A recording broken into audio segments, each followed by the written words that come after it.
Problematika ialah sekumpulan masalah yang terjadi pada setiap orang, baik secara individual maupun kelompok.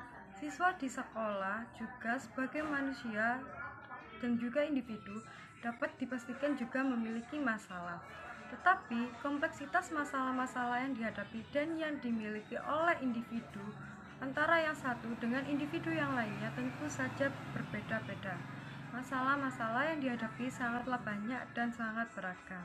Sebagai seorang pendidik, tentulah sebaiknya kita bisa memahami karakter yang dimiliki oleh masing-masing individu anak didik atau agar kita mampu dan menemui jalan keluar serta mengetahui tata cara untuk menghadapi anak tersebut.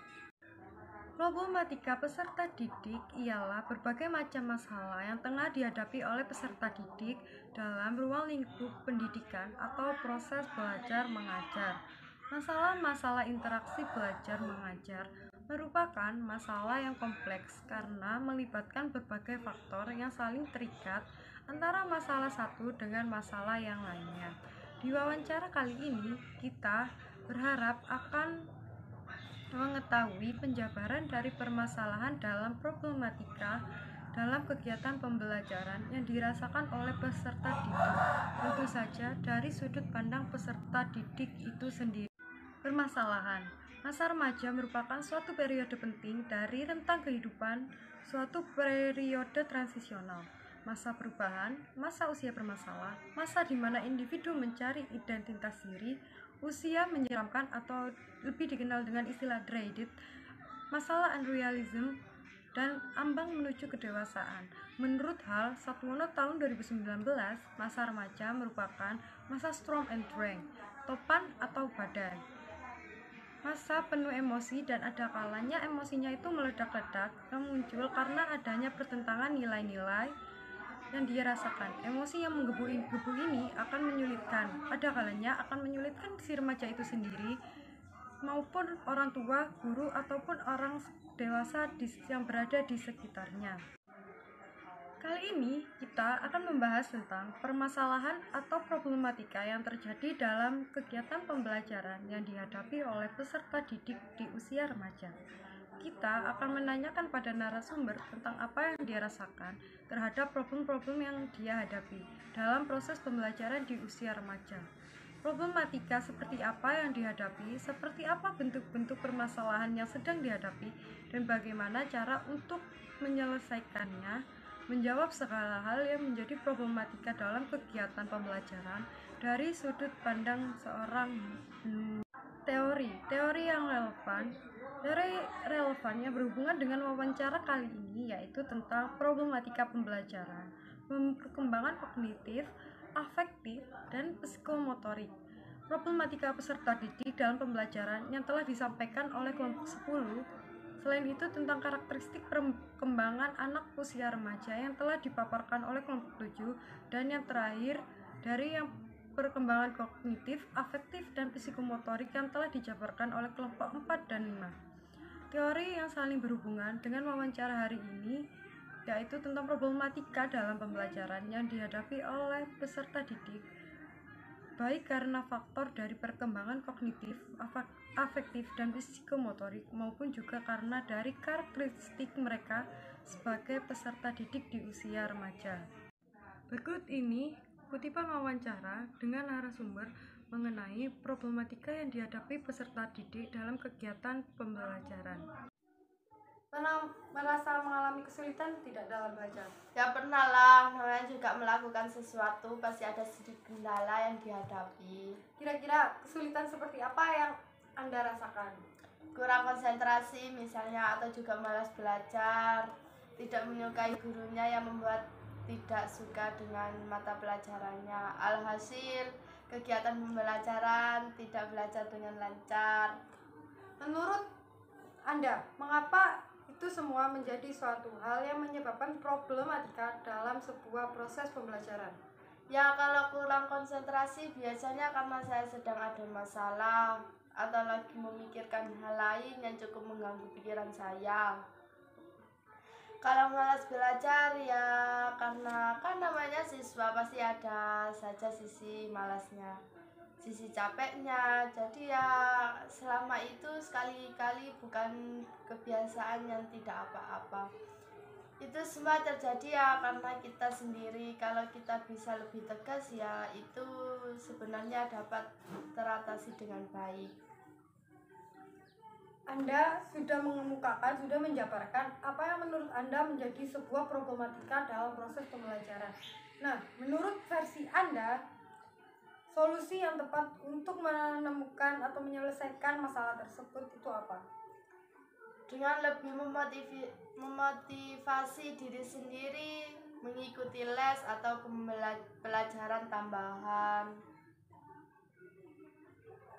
Anda, ada tidak kendala yang Anda rasakan berdasarkan dari faktor dari metode cara pendidik menjelaskan atau cara pendidik mengajar? Tentu saja ada, sering sekali malah. Ketika guru menjelaskan malah saya tidak paham sama sekali. Karena menurut saya cara mengajarnya kurang memahami keadaan siswanya. Solusi untuk Anda mengatasi hal tersebut agar tetap bisa paham dengan materi yang telah disampaikan tadi itu bagaimana? Dengan membaca buku pegangan, saya pelajari lagi terus berulang-ulang sampai saya paham dengan materi tadi yang dijelaskan yang belum saya pahami. Menurut Anda, setujukah Anda dengan stigma atau jabaran bahwa guru itu selalu benar? Tidak tentu, karena guru juga sama-sama manusia yang tidak lepas dari kesalahan juga. Ketika Anda merasa seorang guru tersebut melakukan kesalahan, bagaimana cara Anda mengingatkan guru tersebut bahwa guru tersebut telah melakukan kesalahan? Mengingatkan, tapi dengan cara yang lebih baik, sopan, dengan memperhatikan etika. Terlepas dari kesalahan tadi, beliau tetap seorang guru yang harus dihormati. Anda suka tidak ketika guru membentuk Anda dalam kelompok? Tergantung dari kelompoknya yang saya dapatkan juga. Pernah mengalami kesulitan tidak dengan kelompok yang Anda dapatkan? Pernah lah, namanya kita siswa ya, yang memiliki cara belajar yang berbeda-beda tentu saja. Jadi ada saya perdebatan atau perbedaan dan sama-sama saling ngotot. Saya rasa hal itu umum yang dialami semua murid. Pernah merasa jenuh tidak dengan cara mengajar seorang guru? Pernah lah, ketika guru itu cara mengajarnya menonton begitu-begitu saja, tidak ada media yang digunakan atau metode baru.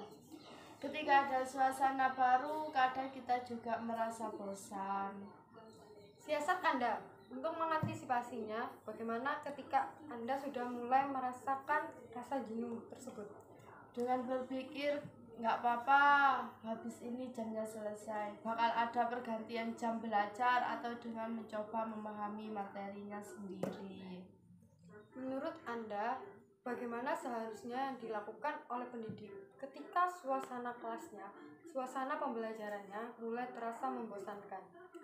Dengan membuat inovasi baru seperti menggunakan media pembelajaran, menggunakan metode penyampaian materi dengan cara baru, belajar di outdoor, dan lain-lain masih banyak sih. Saya rasa seorang guru lebih paham hal itu ya, semestinya. Menurut Anda, bagaimana suasana kelas yang Anda dapatkan selama ini? Sejauh ini saya cukup merasa seru, nyaman, asik, saya suka. Bagaimana dengan pembelajaran yang disampaikan oleh guru? Apakah sudah memuaskan? Apakah sudah sangat baik? Atau masih sangat kurang? Atau Anda banyak tidak pahamnya? Tidak semuanya, tapi kebanyakan dari mereka. Saya suka dengan cara mengajarnya, dapat saya terima dengan baik, dan ilmu yang tersampaikan dengan baik juga pada saya. Kesimpulan, problematika pembelajaran ialah kesukaran atau hambatan yang menghalangi terjadinya belajar. Dari wawancara tadi dapat diambil kesimpulan bahwa problematika atau permasalahan-permasalahan yang dialami peserta didik sangat banyak dan berbagai macam. Cara menyelesaikannya pun sangat beragam dan bervariatif, yang pada intinya bisa terselesaikan jika terdapat atau adanya interaksi aktif yang dilakukan oleh pendidik dan peserta didiknya. Problematika pembelajaran ialah berbagai jenis dari permasalahan dalam hal atau kategori yang bersifat mempersulit, menghambat, mengganggu, bahkan titik terparahnya dapat menyebabkan kegagalan dalam pembelajaran untuk mencapai suatu tujuan. Dalam hal untuk menindaklanjut permasalahan tersebut dapat dilakukan beberapa hal yang menurut saya dapat menjadi tindak lanjut yang bisa dilakukan atau yang dibutuhkan untuk menyelesaikan permasalahan dalam proses pembelajaran. Yang pertama, dengan memahami karakter siswa. Yang kedua, maka menjalin interaksi yang aktif antara pendidik dan peserta didik. Yang ketiga, pendidikan etika yang lebih ditekankan lagi. 4. Peningkatan motivasi dalam belajar. 5. Layanan konseling. 6. Selalu berinovasi dengan menggunakan media-media yang baru. 7. Jika ada keterbatasan dalam hal biaya, bisa mencari alternatif lain. Keberhasilan pada proses pembelajaran dapat ditentukan dari 3 faktor. Yang pertama, dari raw inputnya. Yang kedua, dari instrumen pembelajarannya. Dan yang terakhir, dari lingkungannya.